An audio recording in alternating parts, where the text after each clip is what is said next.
Hello and welcome to this new video on how to check MetaMask transaction history. So if you are new here, subscribe and press the notification bell icon so you don't miss any upcoming further videos. Now let's get started. So firstly, we need to open the MetaMask interface, and in order to do that, you just need to look on the top right hand side of the interface. There will be a download button, and on the left hand side of the download button or the icon, there will be extension icon. When you hover around it, it will say extensions as well. So you just have to click on it, and the list of extensions that you have downloaded will be shown to you, and there will be MetaMask as well. So you just have to click on the MetaMask, and the MetaMask interface will be open right in front of you. And in order to fully screen the MetaMask, you just have to look on the top right hand side of the screen.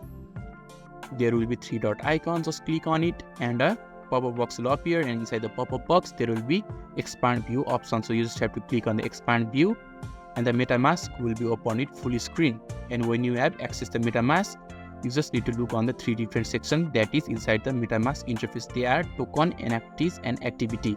And in order to see all your transaction history, you just have to click the activity that is on the right hand side. Just click on the activity. Currently I don't have any transaction, or I haven't made any transaction previously, so it has said that you have no transaction. But if you had previously made transaction and currently if you are making transaction, then all the transaction history will be shown to you under the activity tab or activity section. So this is how to check MetaMask transaction history. So if this video is helpful to you, don't forget to leave a like button. Thank you.